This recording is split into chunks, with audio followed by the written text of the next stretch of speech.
here with you. And if he's here with you, you don't need to be anywhere else. So that's why I'm here. And I'm here to try to encourage you because, you know, you do something like this, and it's almost like foreign to most people because, you know, nothing like this has been done, or few things like this have been done before. So oftentimes, people come on board and they don't know why you're here or how you got started and stuff like that. So I thought that this was very important.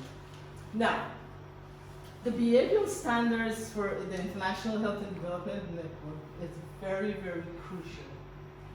Now, whenever one is starting a new venture or having something grow faster than expected, for example, when we started the IHDN Mission Hospital, we felt, okay, we're just going to build a little clinic.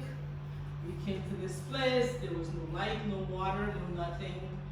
Okay, we're just going to put up a little clinic, and then we'll come every year and see patients and then go back, use the skills and ability that the Lord has given us, and then return to America.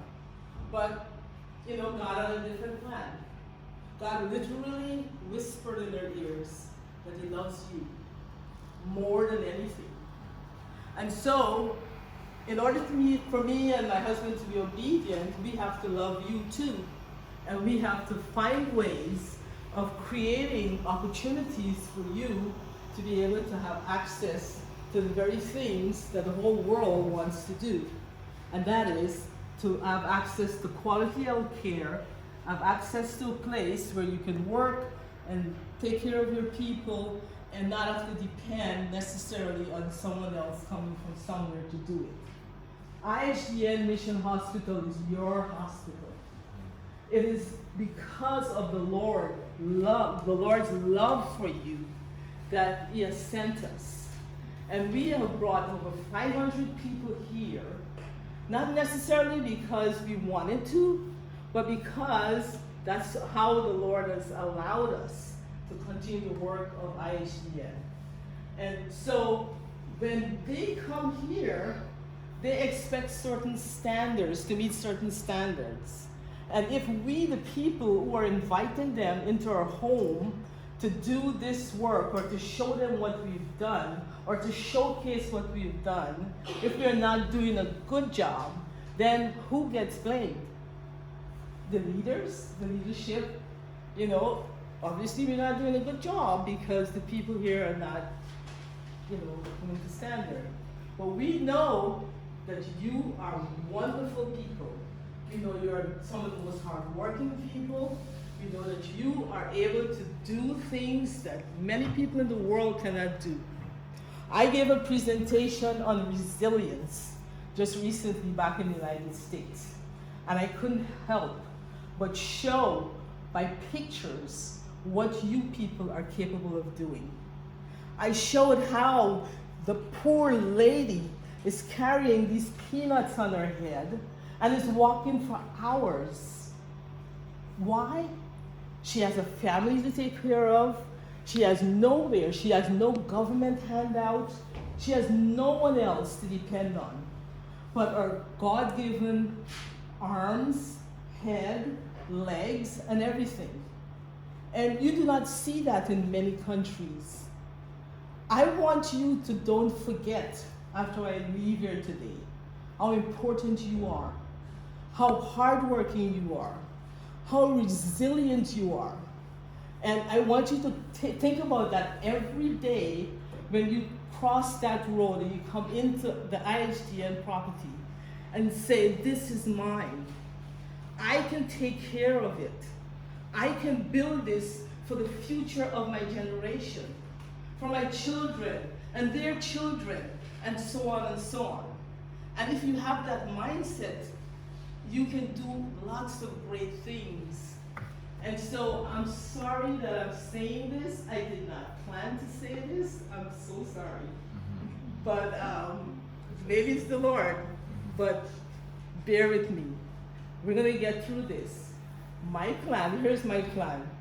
I'm gonna come up here, I'm gonna just have Mr. Cruz introduce me, get into the behavior standards, then have some people ask questions, then get into something else that I thought might benefit you, and that is business, a business, a business talk.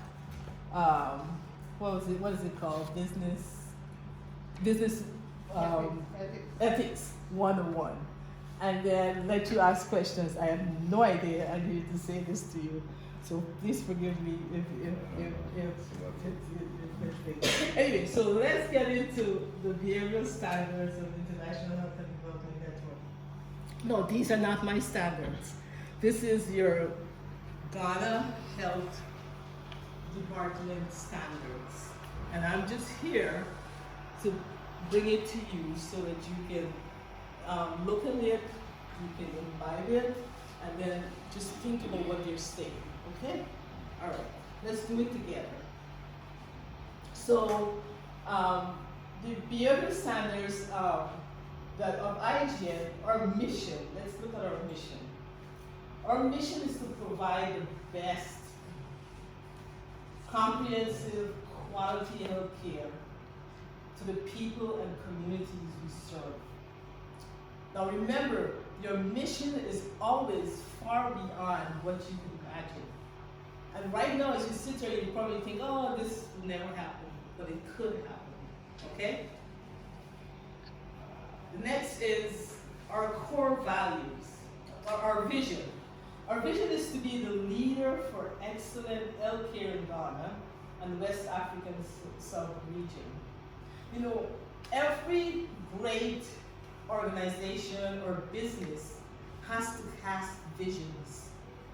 And I've given talks before about what good leaders do. You cannot just sit at home and just think about, okay, I want to have better health care and not do something about it. You have to, first of all, encourage people to join you because there's no way you can do that alone. And that's why every year we come and we ask, please join us, so we have people joining us. But we have to have a vision. The next thing is our core values. I think I'll use this one to get it. What are our core values? Our core values are to advance the kingdom of Jesus Christ, serve humanity, have excellence in our performance, no matter what we do, whether we are the first person that interacts with you when you come to our building is very important, to the person who sweeps the floor. Everyone plays their part in creating an atmosphere in the National Health and Development Network Mission Hospital. When we work together, it all comes together. We need to respect individuals. We need to value all of our employees, and we need to integrate, we need integrity in the relationships. If we make a promise, we should keep it. If we decide that we want to do something and we can't keep it, we should be honest about it, okay? And then we need to recognize that the community that we serve are poor people. Now, this is one of the crux of this is the crux of the matter. Why God sent us here. He could have sent us to Accra, he could have sent us to Kumasi, any of the big cities. But our God that we serve always looks to the poor. Jesus wasn't born in wealth. He was born in a village just like you and me. And he always looked out for the poor. So every time you see a patient that's very, very poor, just remember Jesus. And if Jesus is the one that you want to be like, then I think that you are compelled to serve those people. And we need to create equal access.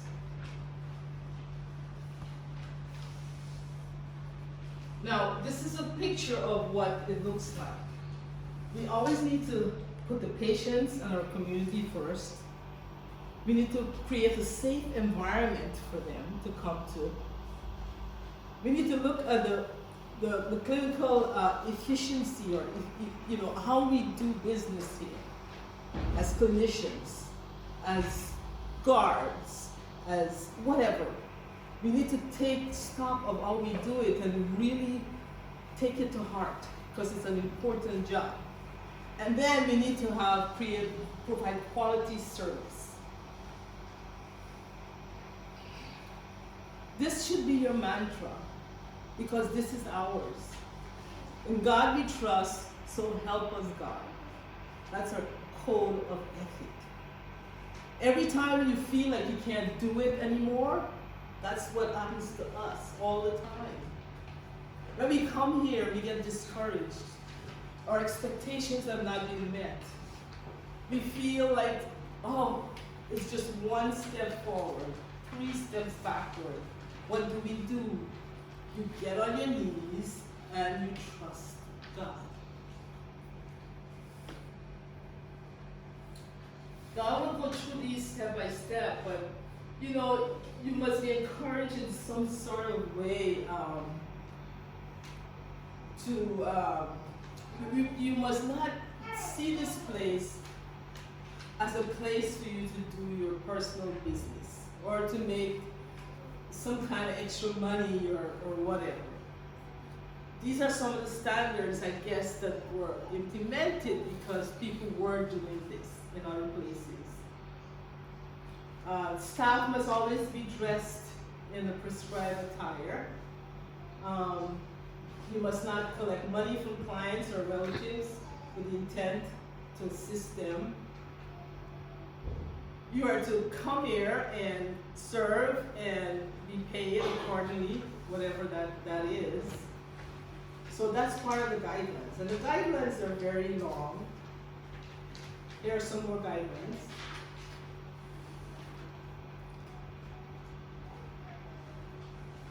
You must always endeavor to make use of the staff lounge and canteen, and there is a reason for that. In that, because it's a public place, when patients come in and other people come in, if you have a special place to dine and to do all that stuff, it looks better. Okay?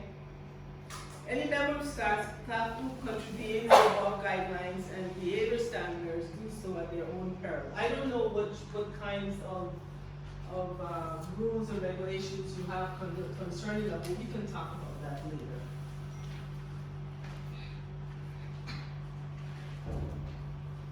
I think I need to reiterate what the behavioral standards do. These strategic objectives won't be met with good intentions alone.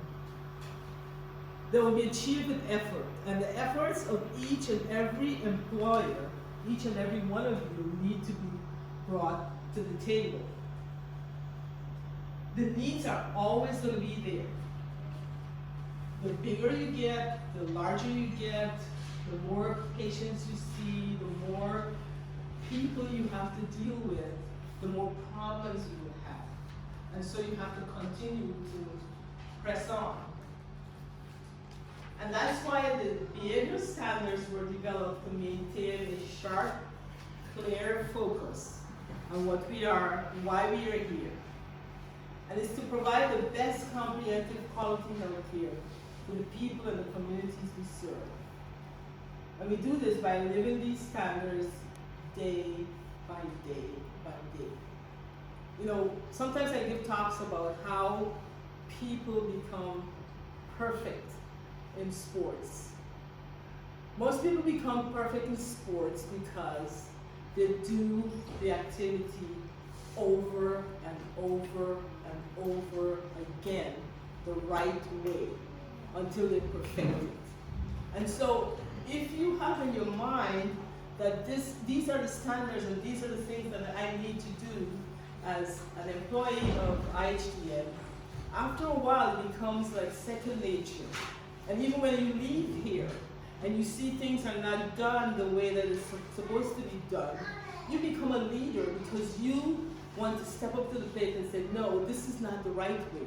We need to do it the right way. So it's a win-win situation. When you're here, you learn how to, you know, to listen to the good advice that you've gotten here, and then you can take it elsewhere, and then it multiplies.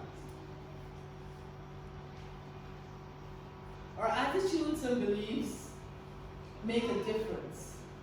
You know, if we complain a lot about everything, then we become it's very contagious. If you get into a situation where everything, you see only the half-filled cup. You never see the half-empty cup. You never see that it's half full. And that maybe I can pour something into it and make it full eventually. You got me? Okay. We need to focus on solutions and not the problem. And if you continue to talk about the problem, then everybody's going to be down. If you talk about the future, what we would like to see done, then everybody can start thinking outside of the box. And they can bring ideas and pool your ideas together. And I give talks already on leadership about how leadership, when you bring ideas together and you think outside the box, that's where the genius comes in. Because you never thought about it, but when everybody brings their own ideas and pull it together, then you have something to work with. And you need to be proud of your work. You know, when you come to work, you know, see it as a place. You thank God every day. Oh Lord, I thank you that you got me up this morning, that I can come to work. I thank you that I have a job, a place to go. Believe in the importance of the job you do. We serve people here. And it's very, very important, because who is the greatest among us? Who knows? The one who serves. Jesus is the one who said that. You're the greatest among you is the one who serves. And then we should treat everyone as an important person. Okay? And then be patient, courteous, and respectful before you enter this place. There's a lot about patient service that I won't go through here, but you know, we should. The bottom line is that we should always remember that the patients are the reason why we're here.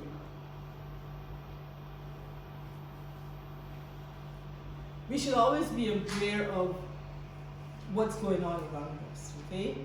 Sometimes, you know, well, most of us probably encounter this where there's a patient that didn't have, you know, a way to pay or a way to get around or something, and you had to reach out, and that is a blessing. God will bless you and He will multiply you because of what you're doing.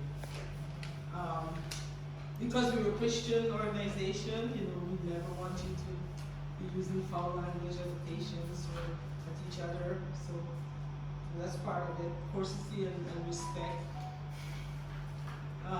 It brings unity when we love each other, we're patient with each other, we do things together. When you see a patient, you know, make sure you learn the patient's name. Always try to engage the patient in a respectful manner. Always be aware of the people around you, where you serve.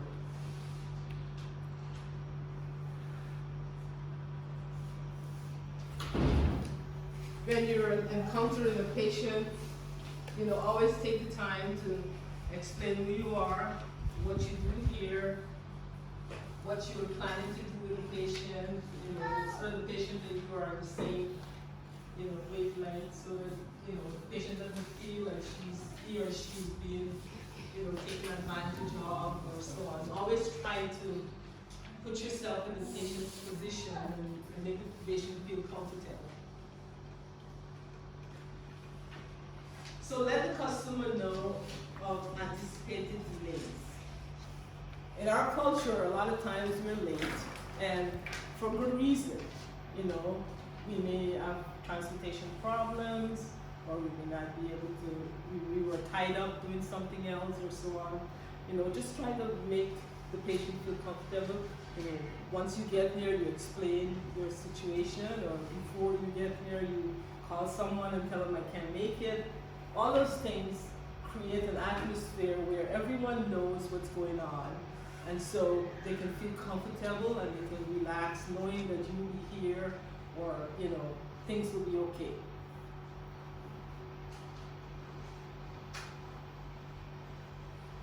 If you have questions from your patients or anyone and you don't know it, just tell them I'll get back with you, and you go and find out the answer and then get back with the patient.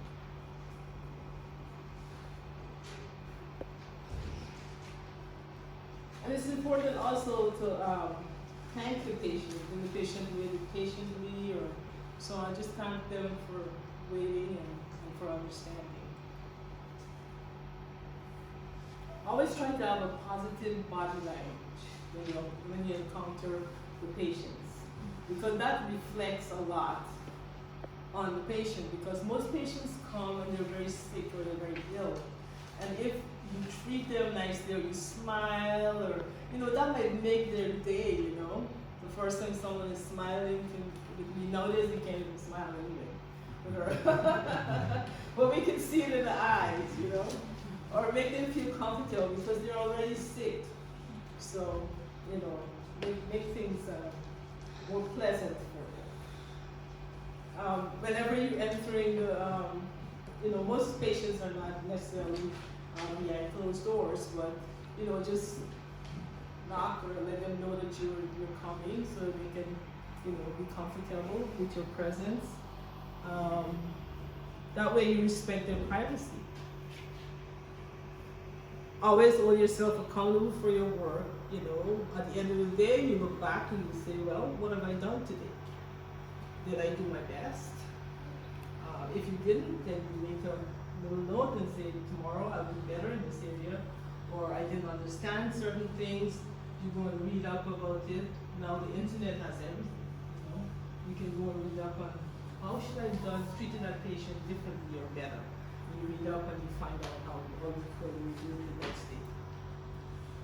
And then always keep IHDN's mission and vision and values in your head, or just think about it, or read it on the walls, because that will help you stay focused.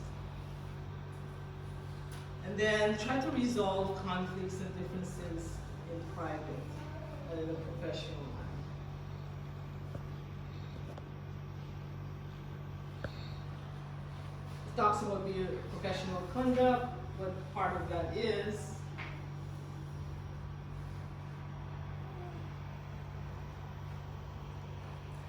Teamwork is one of my favorite, because a lot of times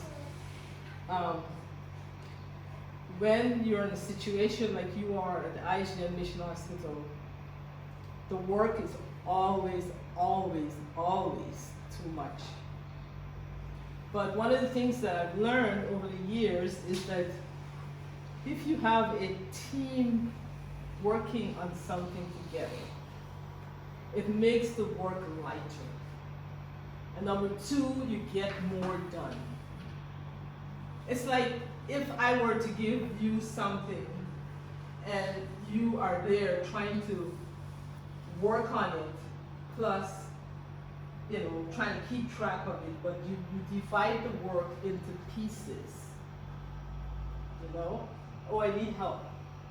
You do this part, I do this part. You will be surprised how quickly the work gets done. So please have the attitude that this is our work. It needs to be done. So let's all join hands together and get the work done.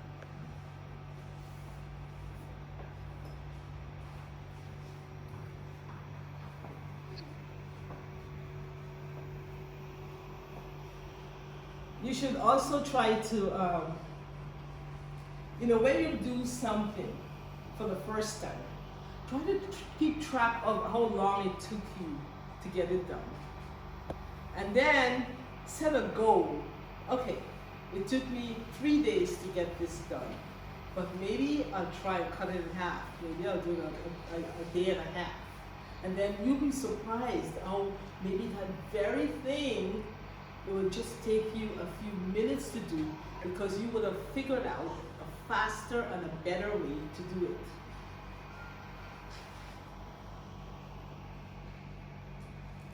Now, whenever you are going to be absent from work, that's one part of the what you call your body is missing. If you see yourself as the body of Christ here, part of you is the hand, part of you is the feet, part of you is the mouth, the brain, whatever, and you're going to be gone, think of ways or creative ways where you could still be here.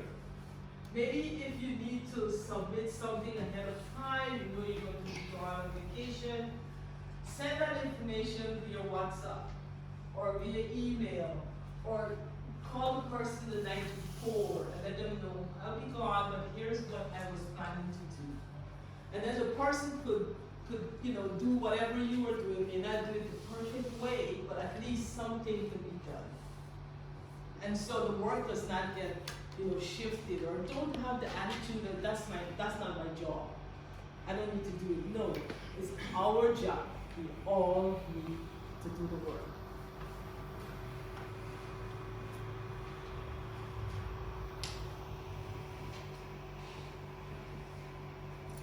Oftentimes in huge hospitals and so on, especially during the pandemic and situations where maybe on Mondays or Wednesdays or Fridays, wherever, for example, whenever we are planning to come on a mission trip, all of Dr. Gala's patients want to see him the day before or a few days before.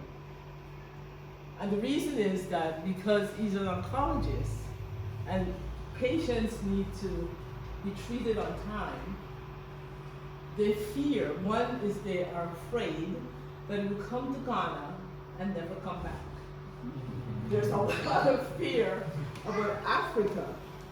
And so everybody wants to see him and make sure they get everything, all the ducks in a row before he leaves. And so he's exhausted by the time he comes home the night before, and then we have to make all this trip, for all these hours. So I'm saying that to let you know that you're not alone. IHDN, and we will go into this later on. We're here because of the people. The people are poor. The people may not necessarily always act right or do the right things. But we are to take the higher ground. We are to be patient with them. We are to pray and ask God for the strength to help us to do His will in the midst of all the, stress and everything that's going on. When we work as a team, the stress is lessened, and then we can still get things done. Your professional appearance. I must congratulate you. I was born in Guyana. Whenever anyone sees me, they think I was born in Ghana. I love the way you dress. I love the way you carry yourself. And so when I got a chance to choose what I want to look like, I decided to look like you. I think that one of the things that I admire about you is that I never see you, you walk around as though whatever you're wearing is so precious and so beautiful. You can be wearing white all day and it's still white by the end of the day. I come here and I put on a white something and I'm eating and I'm slopping on it. Or you can wear your beautiful sandals and your stuff and your feet are still clean, And so you always are so professional and so on, so keep it up. Give yourself a clap. I love it. So keep up the good work. Now, all of these are based, all of the standards and all this stuff is what, you know, throughout history they've always had charters. Whenever people want order or discipline in society, they always create charters. And I think that part of what the Ministry of Health did, they created this patient charter through the Ghana Health Service so that all people living in Ghana, irrespective of age, sex, ethnic background, and religion, the service requires collaboration between healthcare workers, the patients, the clinics, and society in general. Thus, we will attain the optimal health care in a dependent way, or independently or as a team, like I've been talking about. The health facilities must therefore provide for and respect the rights and responsibilities of patients, clients, families, health workers, and other healthcare providers. And they must be sensitive to patients' socioeconomic and cultural, religious backgrounds, their age, their gender, all the differences, all the things we were talking about. And so it's a good thing, because if you have stuff written down and you know what you are expected, you always have a goal to reach. Whereas if you don't have something written down, everybody does whatever is good in his eyes. You and I know that, you know, so that this is a good thing that you have, that they took it from the patient charter. And it tells you in detail some of the things that the patients, the rights of the patients, you know, why you should respect them, and all those things. You can read that on your own. It seems when I was going through this that the patients have a boatload of rights. And that's always the situation. When people create these charters, they want us to remember that the patient is why we're here in the first place.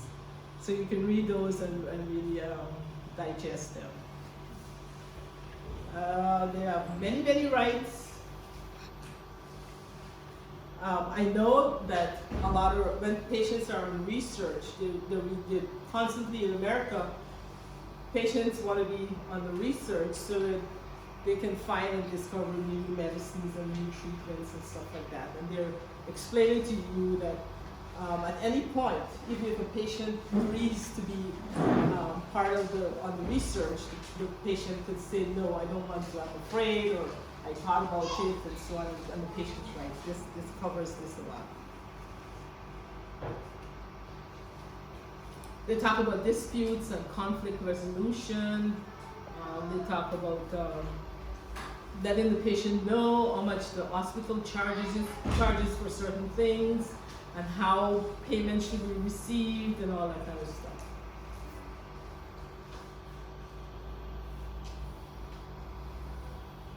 The patient themselves must understand their health issues and be able to explain it to you. Oftentimes they can't. So with good questioning and asking them, you know, what's wrong and so on, and be patient with them, you can get a lot of information from your patients.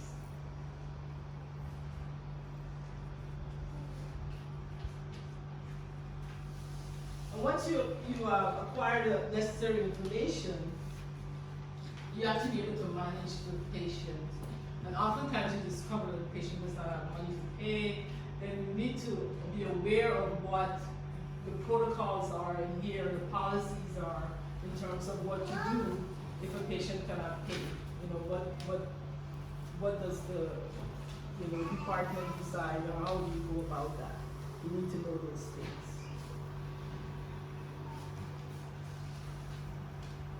These rights and responsibilities shall be exercised by accredited and recognized representatives on behalf of minors and patients who are unable, for whatever reason, to make informed decisions by themselves. In all healthcare activities, the patient's dignity and interests must be paramount. And that's my conclusion, and thank you.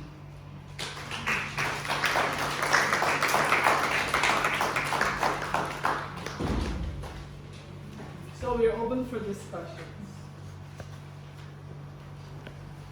If you you have any questions.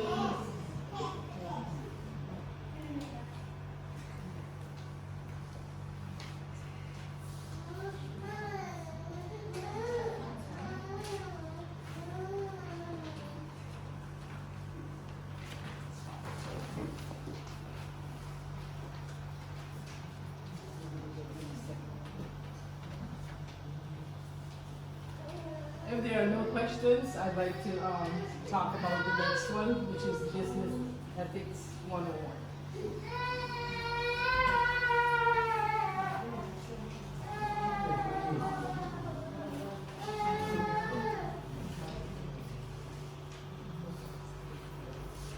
Okay, somebody has a question.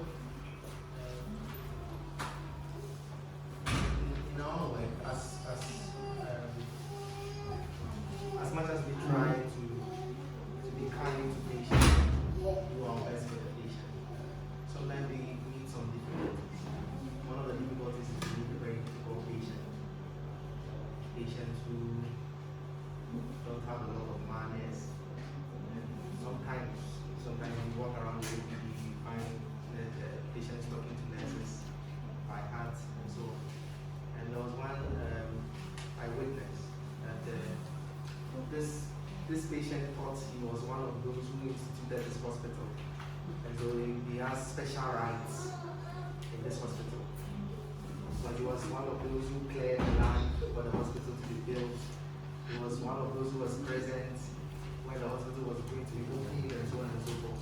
And so he thought he deserved some special rights than the other patients. He wanted to move ahead of the other patients and so on and so forth.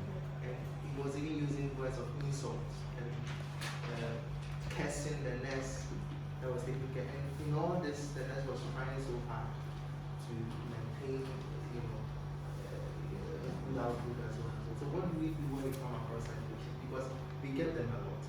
We get patients who do not appreciate how hard you are trying for them. So what do we do? Well, first of all, thank you for sharing. This is Solomon. Solomon is a PA here, part-time. Thanks for sharing. I would approach it this way. As soon as a patient begins to act out of normal, the security should step in. And we need to train our security people about all these things. It happens all over the world. Not only in Ghana, it happens in America, it happens wherever. Can you guys discuss some of those things? Okay, you understand? I totally understand what you're talking about, and we've had training in that too, where there are disruptive patients, and I just want to echo what Mrs. Ogama said, that we should call security. Sometimes just having them show up is enough to de-escalate the situation. And also, it's a matter of keeping you safe. In the States we've had, and you've had it here I'm sure too, nurses being assaulted and pulled into a room with a person and be sexually assaulted even. So the first step is to call that security, because if you feel like you cannot talk calmly and keep your distance from the patient, and you don't want to speak loudly or have your hands going, that might escalate them. But if you feel like it's getting unsafe, have security come, they show up, that presence might be enough. If not, they might have to, just move that person out. But we don't want to condone that behavior by allowing that person, okay, just go sit in that next seat. I mean, I just feel like that isn't right. And if our patients are to be first, well, I'm saying that because that's one of our models where I work, is patients first. So if that patient is going to be first, then things need to be fair, other than if it's a situation where it's a triage and somebody needs to see a doctor right away. But if they're all waiting, we need to be fair about that. We need them to know that when they come here, there is no respecter of persons. We respect everyone, It's not, oh, they've got a little in at the hospital, like you said, because they were here when it started, so we'll let them at the front of the line. We can't condone that in life in general, anywhere. Do you understand what I'm saying?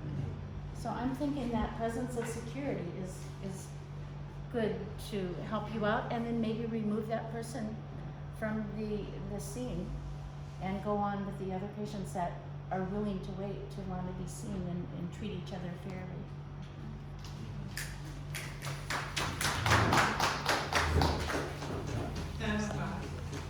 One thing I would like to say to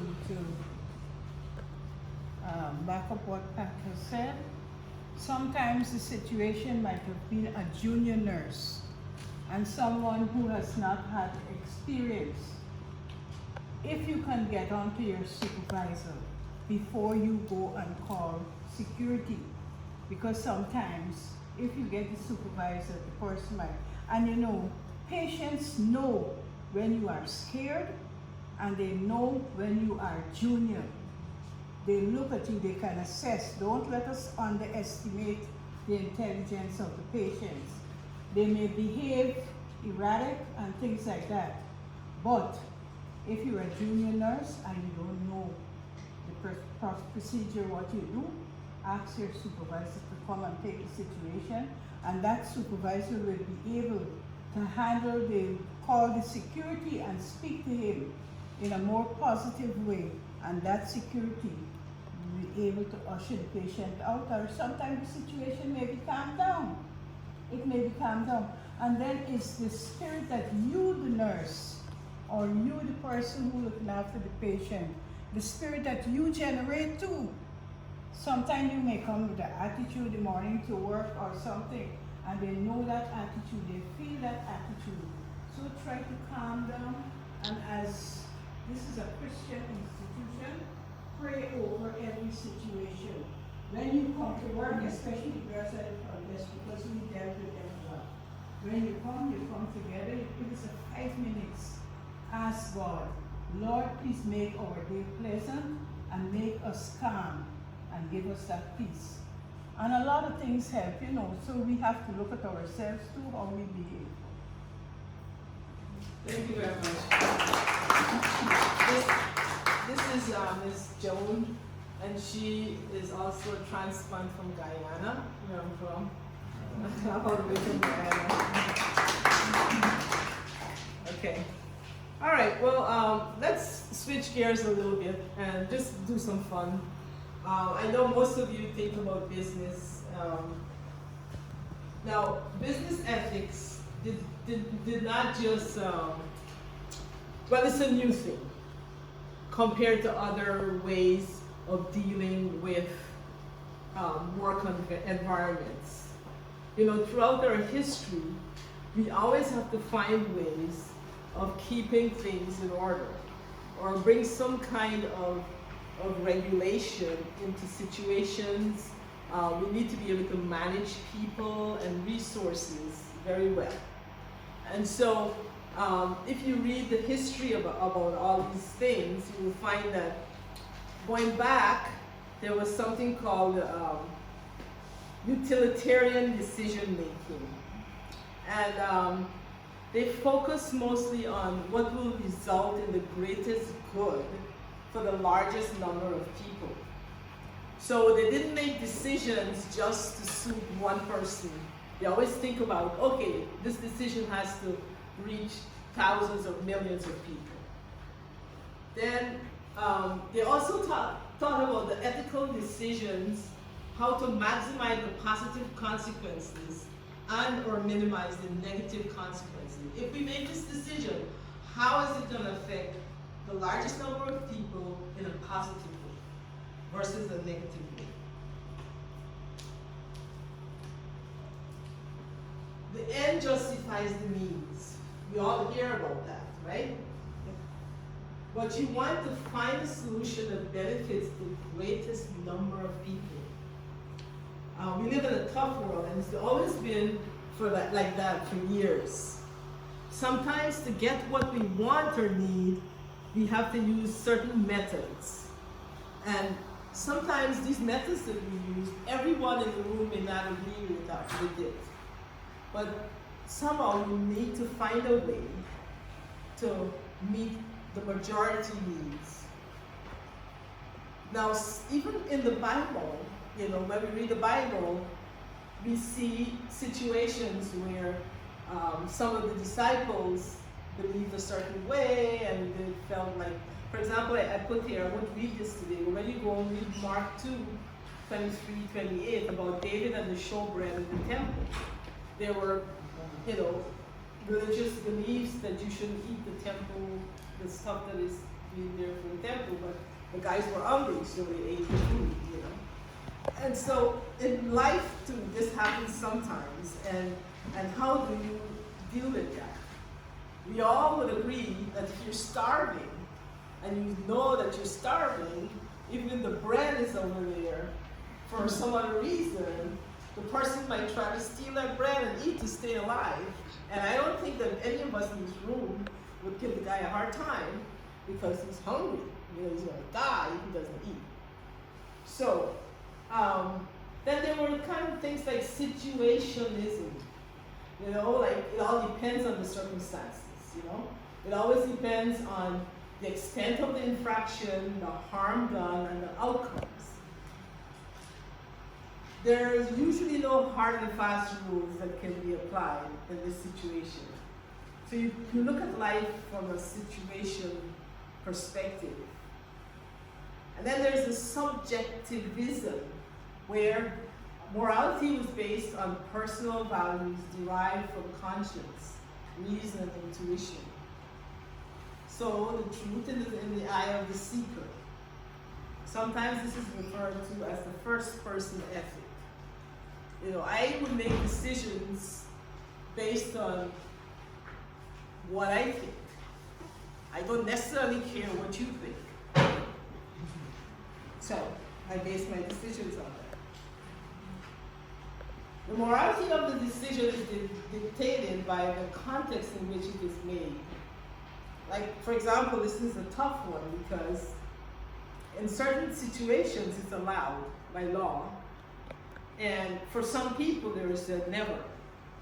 So, cognitivism. The moral principles are created through analytic reason. Something is right or wrong because we say so. Parents. Anybody is a parent in here? Mom. Haven't you said that? Because I said so. Okay? Kids always ask you, Mom, why is that so? And you always say, because I say so. Until law says it's wrong, it is not wrong. In some people's minds, until the law says it's not wrong, I'll continue doing whatever I want to do. Okay? Then some people look at the cost benefit. They're no harm versus no foul, risk versus benefit. If no one is hurt by the situation, then there's really no issue, is there? If no one is harmed or hurt, how can we have a problem? And there are many cases that were explored about in relation to this, and there's one that I want to talk much about, and it's called the Ford Motor Trial, and you can Google it, and you would find this situation. In the 1980s, after 4 days of deliberation in a long trial, in a small Indiana farm community in Winnetka, the Ford Motor Company was exonerated on charges of reckless homicide in an accident in Indiana. On August 10, 1978, 3 teenage girls died after their 1973 model Pinto exploded when a speeding van struck it in the rear. This was the first time that the U.S. corporation has been tried for criminal charges. At issue was the design of the Pinto's gas tank. The proposition had concluded that the car was moving and the speed of the impact would not have been sufficient to trigger an explosion if the car had been safely designed in the first place. The defense claimed that the Pinto was stopped and the impact would have caused similar damage to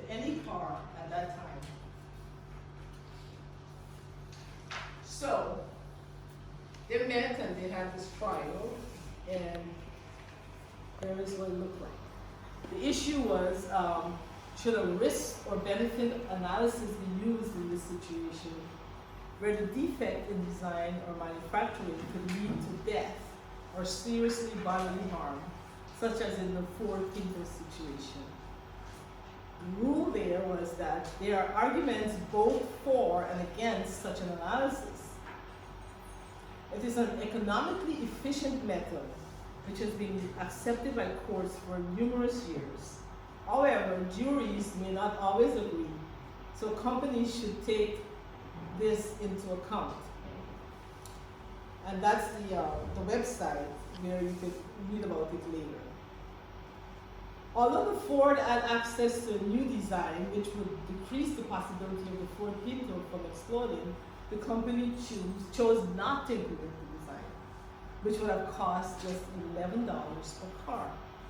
Even though it had done an analysis showing that the new design would result in 180 less deaths, the company defended itself on the grounds that it used an accepted risk-benefit analysis to determine if the monetary costs of making the car the change were greater than the society's benefit. Based on the number of Ford used, the cost would have been $137 million versus the $49.50 the million price tag put on the deaths, injuries, and car damages. And thus Ford felt justified not implementing the design change. Based on this analysis, Ford legally chose not to make the design changes, which would have made the Pinto safer. Now, in a group like this, we all have different ideas or decisions around this case. And so those are some of the things that a big organization faces. You know, do we make decisions according to our morals? Do we make decisions according to how many people would be affected? Do we make decisions because it's right or wrong? And so it's always a dilemma.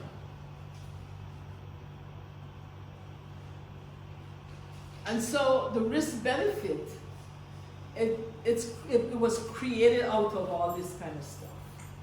And so when you have a number of these things happening, then you have to create ways of thinking in the workplace or in the environment. Just because it was legal doesn't necessarily mean that it was ethical.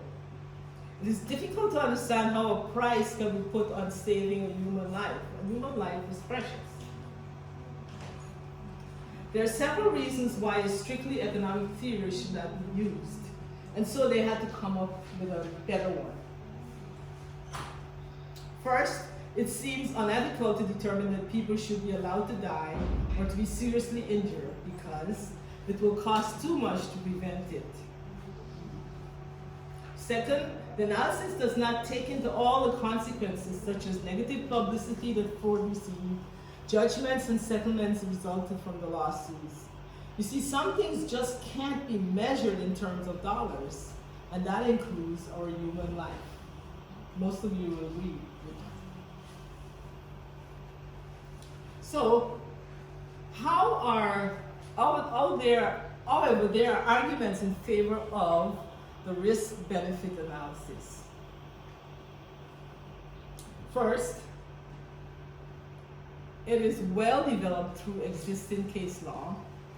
Second, it encourages companies to take precautions against creating risks that results in large accident costs. You can read more about it once you receive this by the email. Let's switch places and look at the ethical decisions under this deontologism. This is made in such a way that the morality of an action should be based on whether that action itself is right or wrong, on a series of rules rather than based on the consequences of the action. This is called inflexible absolutes. Absolutism is the morality of a situation is dictated by universally acceptable principles. You take each case by case and then you decide what to do.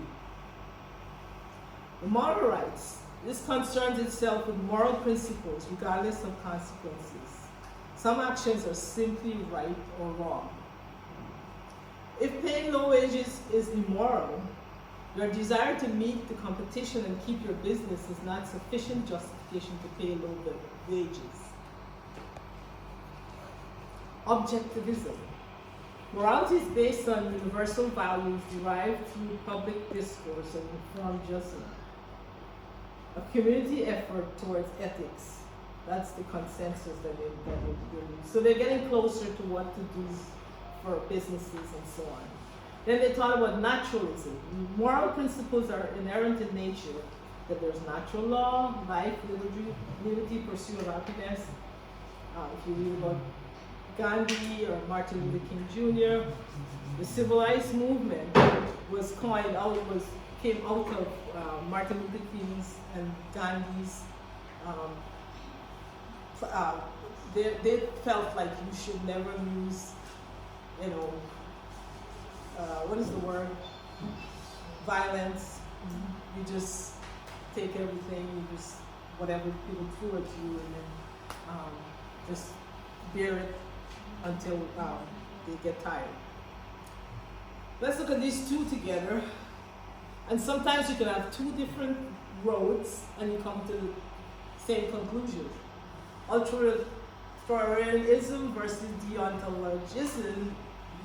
You impeach the president because it is a greater good to protect the law, or you impeach the president because he lied. The values could be the same. You impeach the president. All right, so these are all different types of stuff that people figured out, and finally, they've decided that in order to have a global business climate, ethical decision making is really easy. No, you have several models available for analyzing your ethical dilemmas, and if you take time to consider the various possibilities, you're more likely to make a decision you believe in ethically correct. So, finally, what is ethics? Ethics involves learning what is right or wrong and then doing the right thing. But the right thing is not always straightforward. Ethics includes the fundamental ground rules by which we live our lives. Knowing what is right or wrong in the workplace and doing it. Assure that leaders and managers retain a strong moral compass, dealing with dilemmas that have no clear indication of what is right or wrong. And so here we are. We have to deal with managerial mischief, illegal, unethical, or questionable practice of managers and organizations. You have to deal with the moral maze and daily dilemmas of, are they committing conflict of interest by doing certain things, wrongful use of resources, mismanagement of contracts, etc. What else can you think? And in our culture, we can think of a whole lot of stuff. Okay, I know that. But the bottom line is that organizations gradually saw the need of having in-house human resource departments. They have public relations departments, and then they embed business ethics as part of the organizational structure. So that's how we came up with business ethics. And because we're crunched for time, business ethics is about prioritizing moral values for the workplace and making sure behaviors are aligned with those values. True or false? Business is more a matter of religion than management.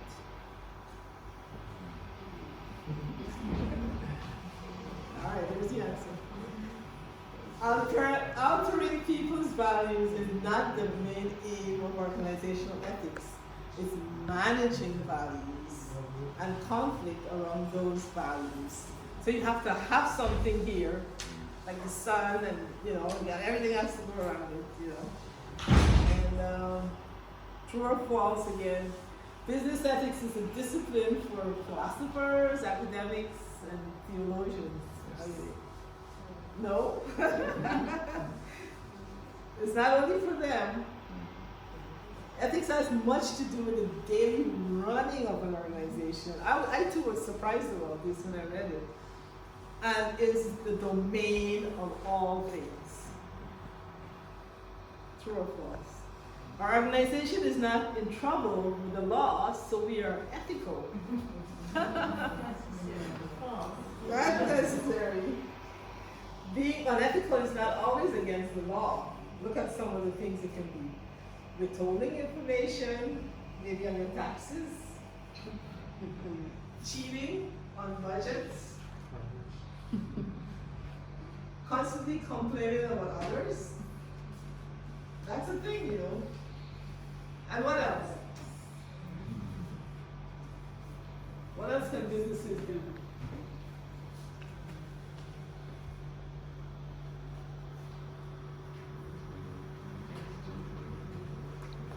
Not sharing profits. What? You mean share of profits? Okay. Not share the profit when they make it with their employees. Dr. Pella, do you have anything? Yeah. No. Not at the moment. Okay. Reducing Reduce- human resources. Reducing the human resource. You have to let go of some. Okay.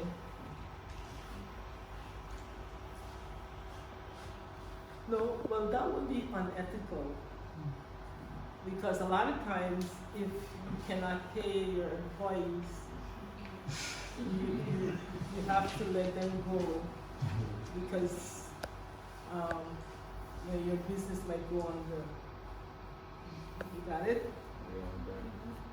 But also, it can be unethical if you would let me go to bring your brother. But that's a different story. Yeah, that's unethical. Against the Huh? against the contract. Against the contract? Oh, but you have to look into all that. You know, if you just sign a contract with a person, you gotta keep that contract, or maybe you have to pay them in order to let them go, you know? That's what they do in America. If you What wanna about bring. taking shortcuts on your job? Oh, okay. What do you think about that? Sometimes. Sometimes. Yeah, well, there's a boatload of stuff, and we don't have much time. So business ethics and social responsibility. Social responsibility is just one aspect of business ethics. These people studied these for years, and it's an implication of ethics to the corporate community, a way to determine responsibility in business dealings, and it's an identification of important businesses and social issues. And then it's a critique of business. And that's what you guys were doing when you did the questionnaire. You want to know what the patients think of the way we serve them. And every business or organization needs to do that at least twice a year or something, because you just can't keep doing the work or think you're doing great unless you hear back from the patients. And then when you hear back from the patients, you also have to take a look at what your standards and regulations are in place.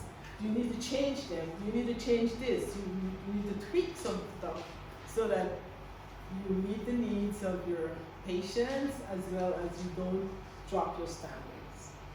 So it's always a dance. You know, like how you guys drive in Ghana?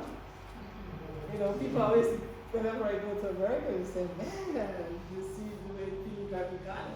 And I said, it's beautiful. And they said, what are you talking about? I said, it's a dance. You know, Ghanaians drive with courtesy. Okay? If you want to pass me, you just push your mouth of the car a little close, and the person already knows that that's what you want to do. And so they let you go. And so the moving of the vehicles and stuff, I look at it through an artist's eye, and I say, it's like a dance. Now, when you're in America, we have all these roads and we have all these huge spaces, but you dare not do that. You would hear so much screeching, and irateness, and people would get on the car. And, I mean, it's like, which one do you prefer? I always take the ends. I don't like road rage. So anyway, that was just my little thing. So benefits of managing ethics in the workplace are many. Ethics programs help maintain a moral course. The dialogues can build openness, integrity, and community. Ethics programs help ensure policies are legal.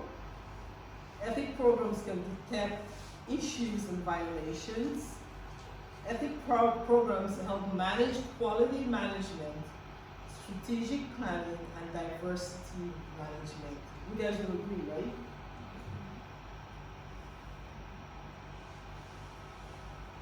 The characteristics of a high integrity organization. I know we're not there yet, but like I said, you should always put it on paper and you should always dream big, okay? So here are some of the dream big things. A clear vision and picture of integrity throughout the organization. That is from the top to the bottom, in between, all over, right? That's our dream. A vision is owned and embodied by top management. Reward systems are aligned with the vision of integrity. So therefore you should be rewarded somehow for doing the right thing and doing good things. It's coming. Every significant management decision has ethical value dimensions. And the last few is policies and practices are aligned with the vision. You don't have mixed messages. You don't have some people doing some things and some people getting away with it. You see, that's very irritating. You know, you should have policies where if you say this is the policy, everybody sticks with it. It doesn't matter who you are. Everyone is expected to work through conflicting stakeholder values perspective. And that is my message for today. Now, if you got the email and stuff, you can go and these websites and read more about it and stuff like that. Does anybody have any questions or comments?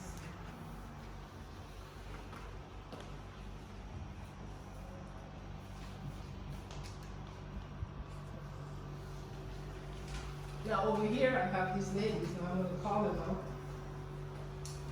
This is Pat, this is Rita, this is Esme, and that's Joe. And Esme and Pat were assigned, Esme and Rita were assigned questionnaire. What, can you tell them what you did? I don't know. May I sit for now? It's actually the survey. I don't know if any of you were given a survey. Can you hear me, guys? Yeah. It was a survey which had questions for every department within the system. And patients were asked these questions and response was given. And it's more or less a test of how the institution as a whole is doing in terms of their service. Back home we say the customer is always right. So that survey is really asking how right are we up until this point in the IHDN experience. And it's a good thing because the only way you can know how you are doing is if the patients or the customers or the consumers report back to you, how was my attitude? How was my wait time? The nurse attended to me in a professional manner. Was she on her phone? How long was she there? Were they good comments? A lot of the comments, the feedbacks were positive. But even if it's one negative, it's something that should be corrected because that one negative can have a very high impact in terms of the care. It can be in an area that really, really needs attention, even if it's just one disciple said something bad about it. So I think it's a useful tool to gauge how we are doing as team members of IHDN. In other words, they're asking questions about you, or you may be asking questions about us, the volunteers. So it's just checks and balances, and that helps us to grow. It helps us to see who we are. Sometimes we're not aware of doing something wrong. We may think we are giving of our best, but the customers, they're always right. They tell you right things because it's done anonymously, no names. So they are allowed to say whatever they want to say, and to say the truth. Okay, Rita? I just want to say that when a customer or a patient comes in, they do come in with an expectation. They don't feel good or they need something done, and they have an expectation of being cared for. And then sometimes, when the patient gets here, they might be confused and they might need some help to be straightened out. That's all.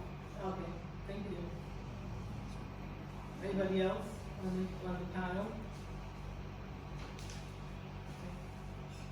One thing I will say, we are living in a changing society. Sometimes new plans and new visions may be implemented, but what we're going to say, oh, that will change because we've been doing this or that for years. But remember, science is being they're doing science every second of the day, and new things are implemented. So what your ancestors or what nurses used to be doing 10 years ago or 15 years ago, jump to what is the in thing. Jump to the in thing and what your hospital is implementing. Don't say that we used to do it like that and we can continue doing it. That wouldn't be ethical. Go along with the standard of the hospital, and hopefully that the hospital will always jump to modern things. You are not going to all stay here in Ghana. You may go out to other worlds, you might go to other places, and you will have to join that society. You can't bring what you did here in other countries. So when new methods and things are introduced, jump to it, and you see what more you can do. Always try to read ahead. Sometimes you may teach a doctor something.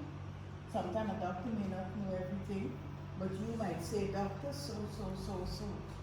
And you even teach your colleagues, you teach your friends. So let us always get to the modern trend of things, because science is changing every second of the day. You want to say something? Okay.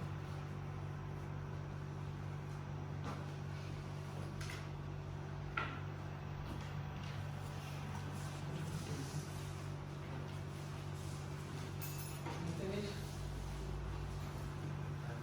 Okay. Away from what we discussed today, I feel a lot of energy and time is invested in how we treat our patients better, how we can make ourselves better, how we can improve ourselves and so on. But less energy and time is invested in how, after doing all these things, we can recoil, how we can recharge, how we can, get our energies back to come back to this same thing the next day, the following day. It's hard for people to relax in this area that we find ourselves. And so we have to help our people to relax after a hard day's work. Yes. IHDN has quite a sizable amount of land, but I don't see a volleyball court anywhere. I don't see a tennis table anywhere. I don't see staff coming together to enjoy themselves once in a while. sometimes, unless maybe at a friend's wedding or at a friend's outdooring or and so on, then we get together and we have. But then I don't see ways by which we can. I'm not getting the words, but I how we can understand do what that. you're saying. I understand what you're saying. Because there's burnout going on, physician burnout, nurses burnout, and so on and so forth. Right now we get nurses 35-year-old being hypertensive, some having sugar, diabetes, and so on and so forth. Some are getting obese, some are getting depressed, and so on and so forth. Because the loads of the work is hard, it's a lot. But there's no way to report. People are far away from their families. It's difficult to go relax somewhere else and so on and so forth. So I don't know if there's a way we can do this to help each other. People close from now, nobody has any relationship. Somebody who close from there, they're gonna watch TV, get some food to eat and lie down till they get. Yeah, I agree with you that we should have some kind of like a rec center. Ping pong is a very easy thing. It's inexpensive. You can also have a volleyball court and make it into a soccer. You could create a field somewhere on the property where you can utilize it to just go out and goof off and have fun. An environment that is quiet enough, but do things that are quiet enough that you don't affect the patients who are resting. And those are some of the things that we should bring to the table. How do we create that kind of environment where people can relax a little and even playing board games. Board games is something that doesn't take much. Yesterday when a friend of ours invited us to his home, it was by the Kita Beach, and we were walking back, and right next door to a home, people were sitting there playing Ludo, and it brought back so many memories to me because we played Ludo all the time, or Snakes and Ladder, or all those board games. You can just play and take turns. You could play dominoes, and all those things help you keep your mind active and away from what happened just recently. And I know that your jobs are very brain intense. You have to be thinking all the time, and sometimes it's important for you to just do mindless things, like just hit a tennis ball or against the wall or something like that. And I think if we dream together, we can create those environments and those facilities that will enable us to feel like we're being holistic and not just machines coming to work and work and work and work all the time. Yeah, so let's talk. Let's talk about these things. Thanks for bringing it up, Solomon. Can I say something? Yes, sure. I love that idea, Solomon. It helps morale. It brings people together to support one another. You have fun together. You become more than colleagues here at the hospital. You become friends, and you can have an oasis here in the middle of, is this desert? I think it's pretty dry. In the middle of the desert, you can have an oasis where people will love to come to. You can be innovative and creative, even on your own. Even on your own, if you see the children playing in the street, stickball and stuff, and they're innovative as a child. So I love your idea. Keep thinking that way also, and take ownership too. Make it that way. Help discuss it. Keep bringing that up and talk to others, and help maintain things to keep it, to keep it coming that way and to keep it well. Otherwise, things fall apart. You need to work together, and I love that idea of creating that togetherness and being able to relax and have a good time but keep creative and do it. That's what I guess I'm trying to say. Do it, Solomon. Do that. Make it happen somehow. something. I'm not sure. But I encourage you.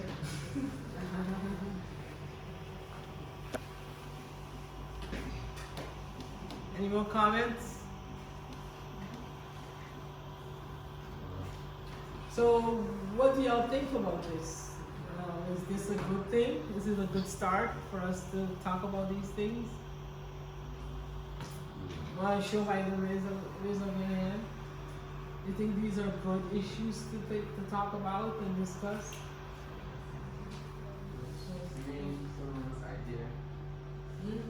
You mean someone's idea or just everything you read so far? I'm asking if you are referring to what Solomon raised or No, just mean everything. you know, do you agree that these are things that are important? Yeah. Okay. So much. Yeah, that's good. I also want to say that the mission team, the team always helps the IHDN hospital becomes the center of focus of I would say, the entire nation, because in the team we will have surgeons, we will have professors. Then it's amazing to see people calling from the teaching hospitals to this facility in this place because of the team's presence. You see cases all around coming from Accra, coming from Ho, all over to this place because there is a surgery going on here.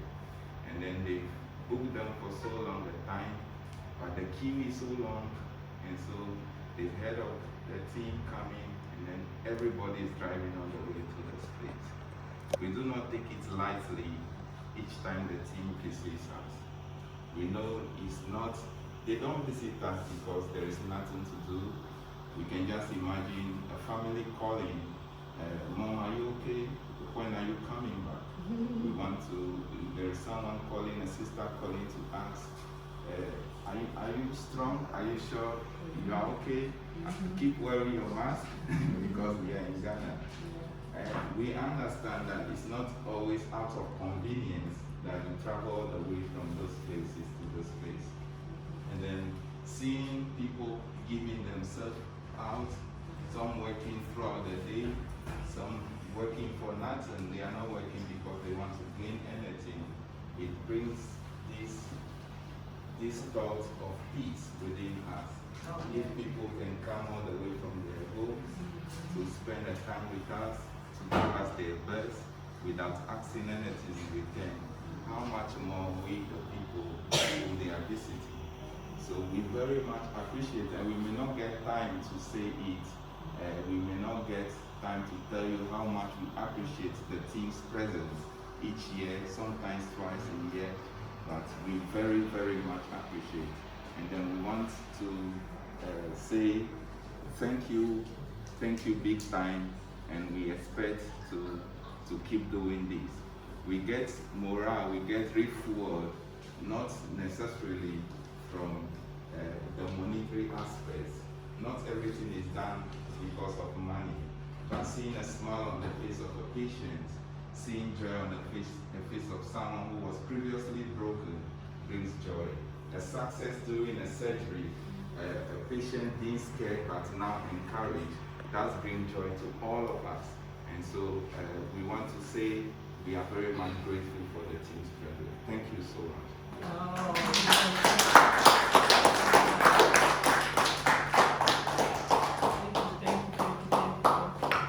Okay. This is Mr. Fred. Okay, I just want to make some brief contribution. So my name is Fred Tamako. I'm one of the board members, so directors. I don't know, it may not be, but I do come here from time to time. You're one of the original people. You're the real original person. Okay, so this started when I was in secondary school. So we used to come here for this outreach. So I'm talking about in the early 90s. And then by the grace of God, it has grown to what it is today. And then you are also part of the success story. But I want to a bit divert from everything that we have said here and say something that we have to look at. Now, it's about building yourself financially. I know we didn't speak about that. There will be no time to do a whole presentation about that.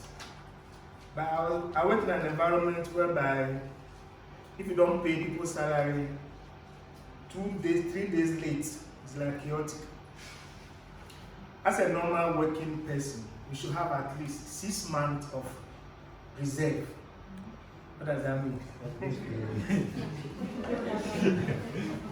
So that means that if the worst come to the worst, when COVID came, it became very scary. Let's say you are out of job. Can you survive 6 months? Yes, how many are ready for that? You have something that today, if the worst come to worst, you have 6 months reserve, school fees, housekeeping, everything you need to do within 6 months. Yeah, so that is the main issue now. We are working, but our working should not be hand-to-mouth. Many of us do not have the culture of saving or working towards financial independence. So there are 2 ways of getting financial independence. You get what you need. By the time your expenditures are outrunning your revenue, you have 2 options. To cut down the expenditures or to increase your revenue. You see which one you can apply. So basically, I will be coming later. Maybe have a time to talk about how we can grow ourselves financially. But for now, all I want to say is that you can't be happy when your pocket is very empty. And that may affect the way you react to people. Yeah, you have some big issues. No, you can't pay your rent, or you needed to, and there's pressure on you. So, unfortunately, you come here and you pour it on the poor patient because you yourself you are already frustrated. But if you can really organize yourself, you don't need to be rich to save. You don't save the leftover because there might not be a leftover. How many of you have leftovers? You spend money and then some is left. So to develop yourself, and I'll be discussing with Mark, there should be a way that you can dispose of part of your revenue into something that will be like a security for you. So that when the worst comes to worst, or you practically need something, you can fall on something. So that will be the next thing we'll be talking about. But we don't need our friends from the US to be here any other time, because I'm in Ghana here. Any other time we can meet and talk more about that. So that you also get confidence, you build your future, you get financial independence. Who knows? One of you can become a millionaire. It's not very difficult to be a millionaire, you know why? But yeah, it's possible. At your age, many of you here you are below 40. Most of you are below 30. If you make it a habit of putting aside 100 Ghana from your salary every month, in 30 years, you can become a millionaire. That's true. It's mass, it's mass. Don't just go and think about it. So it's a matter of discipline that every month I want to put a certain figure somewhere and forget it. When I was very young, I planted groundnuts. I didn't know how it matures. So from time to time, I'll go and dig and see whether it's maturing. Finally, I couldn't harvest anything. Because I never gave the plant rest to grow. So many of us, we have susu box. But we have that susu box that you can put a knife under it and force this nail loose. So from time to time, coins are coming out. In the end, when you open the box, it's empty. So we want to look at that aspect also, how you can financially groom yourself, develop yourself, be independent, then that will also positively influence all the other aspects of the work you are doing. So if you are a happy person, peace of mind, it's very easy to transcend down to whoever you are attending to. But when you come here frustrated, angry at yourself, broke, the least something sparks you. Then in the end, you are not a happy person. So we will find time to talk more about it. Okay, still right. This part.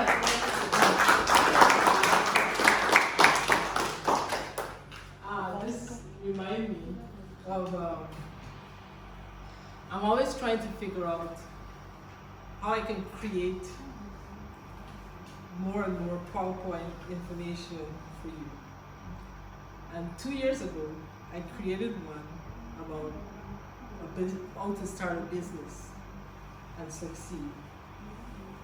I think these other two ladies in this room that are from Guyana, what you just said, the Susu thing, I think it began here. Because my 4 parents, and then my mom, when I was growing up as a little child, we had what is called box hand, okay? And the way the box hand works, okay, there are like what, 20 or 25 of you in this room, right? You meet once a month, and you decide that I'm going to put 10 CDs, each of you put 10 CDs into it, right? And then you make a schedule that when at a certain time, when these CDs meet 100, let's say I'm just be conservative, 100 CDs, one of you get to get all of that CD and do whatever you need to do. Then the next month, the next person get that CD, but it's called for consistency. You have to be honest. You have to put the money. You cannot make excuses that, oh, I didn't put mine this month or so on and so on and so on. That's called cheating. And I grew up as a little child, we were dirt poor. And my mom, when I saw the way that she wanted to do things independent of my father, she joined this box and she encouraged the women to put this money together. And my mom always had the things that she needed. Because of the discipline. She sold things just like the women here.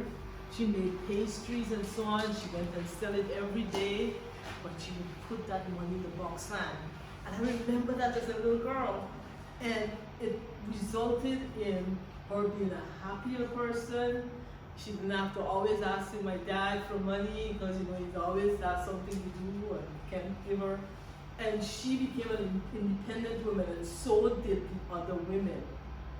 So please, I plead with you, it's not how much you make, it's how much you save. Money is something that compounds.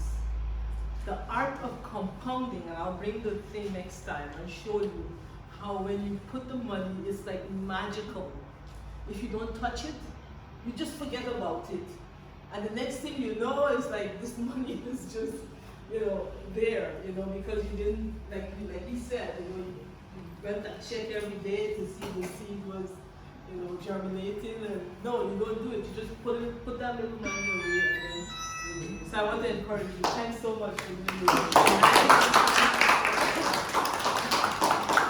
Thank you all for coming, and I appreciate you very much. And can one of the ladies close us in prayers? Or men? Whoever. And can we give some praises to the Lord also? Just one praise to the Lord. What song?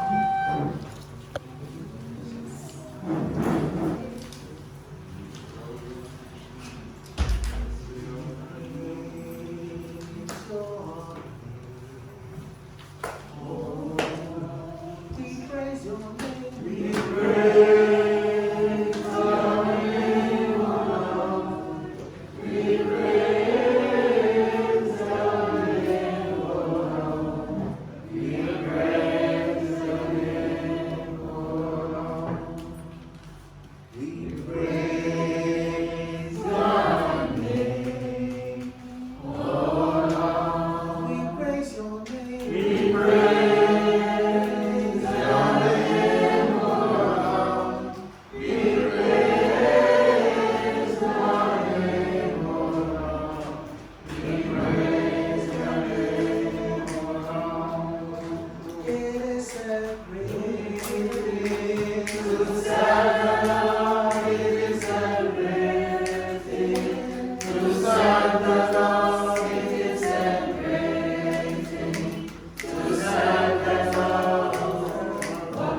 I want to say that I do not know that song, and I'm happy I do not know it because what I was doing here is enjoying your melodious voice. Thank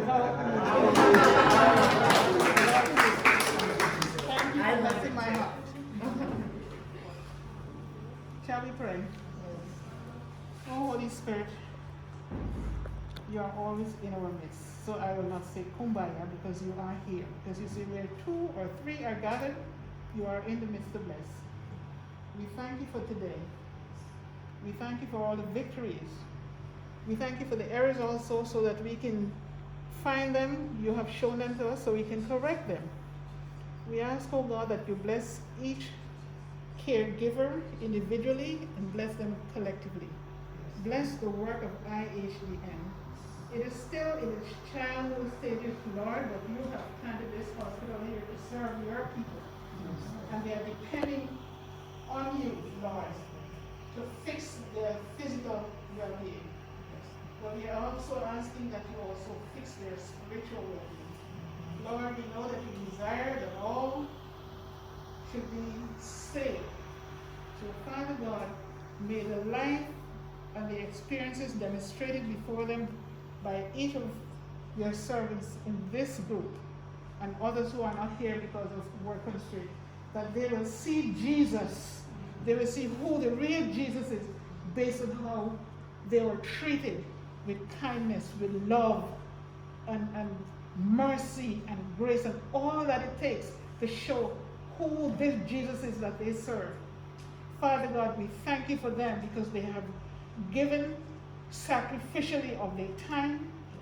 Sometimes they walk on empty, as the last speaker said, but Father God, little is much in the Master's hand. So we ask that you bless whatever you put in their hands. Let it go a long way. Help that whatever was transpiring here today in terms of the visions of the hospital, how they can improve on their own financial and physical and emotional well-being. Father God, please be asking that those who are willing and able-bodied and are of management material, Lord, that they will step to the plate and help IHDN in the process because they're all a part. It's a family.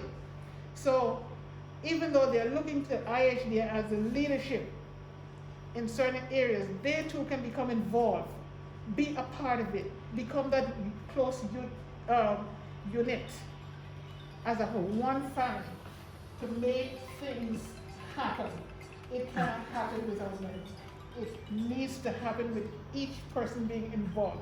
So place within them that mindset to want to aspire to greater heights so that IHDN not only can be a beacon in this corner, but throughout Ghana. Lord, we want to praise you. We want to thank you for the team that has been down here trying to give a little bit of help, take us back to our destination safely. We want to ask that you continue to bless the management of IHDN. You know it's a hard task, but Lord, there's nothing hard for you to do. So we just praise and we want to continue. Thank you for all that you have done and what you will continue to do for this neighborhood at Buzuma and beyond. With praise and thanksgiving, let the words of my mouth and the meditations of my heart be acceptable in thy sight, O Lord, our strength and our Redeemer. Amen.